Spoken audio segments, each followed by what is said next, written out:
Kisah cerita Simamora Namalo.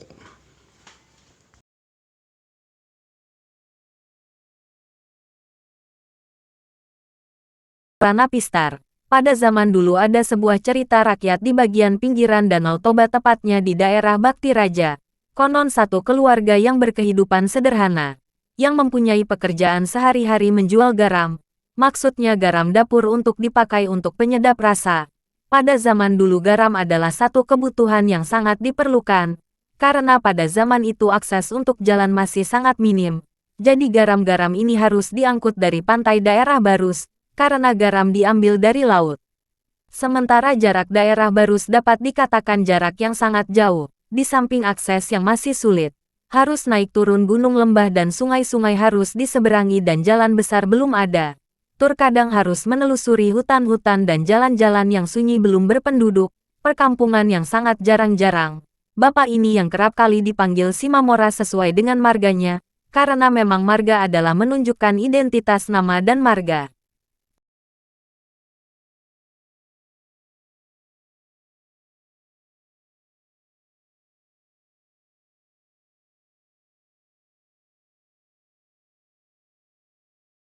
Simamora Namalo. Berbicara tentang Simamora, sangat banyak alur cerita yang simpang siur, yang kita temukan di tengah-tengah masyarakat etnis Batak Toba. Namun tak ada satu acuan yang jelas yang akurat, yang dapat dipertanggungjawabkan sesuai dengan fakta sesungguhnya. Seringkali cerita ini dipelintir, dipelesetkan, guna untuk berbagai kepentingan, terutama mengenai cerita Simamora Namalo ini. Cerita tentang Simamora Namalo ini sudah sangat populer di kalangan orang Batak, baik tua muda pria atau wanita. Hampir semua tahu cerita Simamora ini, bahkan anak kecil sekalipun. Mirisnya cerita Simamora ini tersohor, namun seringkali membuat perasaan tak enak dan membuat hati merasa terendahkan secara moral, terutama pada saat-saat kita pertama-tama berkenalan dengan seseorang. Saat kita mengucapkan marga kita dengan gestur tubuh gagah, degen respek kembali letoy ketika orang yang kita berkenalan berkata, "Oh, Simamora Naoto disuguton siratuaek." Riset inilah yang menjadi acuan penulis ini dalam mengambil kesimpulannya bahwa Simamora sangat tersohor di seluruh lapisan masyarakat etnis Batak Toba. Namun sangat disayangkan karena alur ceritanya disalahartikan dan diputar balikkan guna merendahkan dan sekaligus mempermalukan dan mengunci oknum supaya tetap di posisi terendah dan seolah dipermalukan secara halus.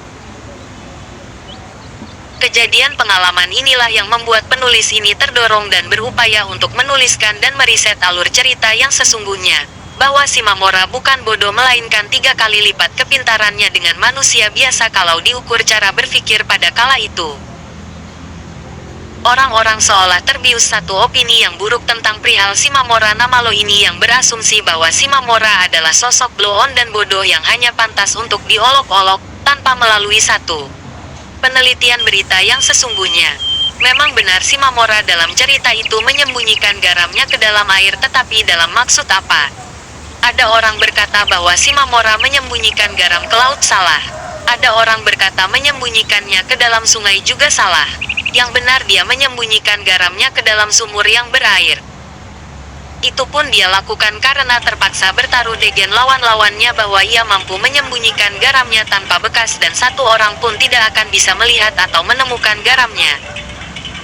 Di dalam cerita itu dikatakan bahwa ada 2 orang temannya telah menyusun siasat buruk untuk membawa kabur garam-garamnya bersama kudanya pada waktu malam. Mereka merencanakan dan mengkondisikan Simamora ini tertidur dengan dalih mereka akan bergilir jaga malam. Itu terjadi karena kedua lawannya ini merasa tak berdaya untuk bersaing mendapatkan langganan mereka, jadi Irfan berikhtiar untuk mencelakainya. Selagi ada garam Simamora ini, pasti orang-orang di sepanjang mereka berjualan tak akan ada yang akan membeli garam mereka kalau garam Simamora ini masih ada. Karena Simamora punya sifat ramah dan jujur, suka berguyon dan berdongeng, dan lagi ia sudah lama dikenal di seluruh pelosok-pelosok itu.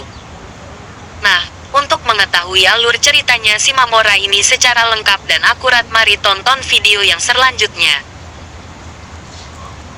Salam hormat dari saya buat sahabat dan teman-teman serta para orang tuaku yang saya cintai.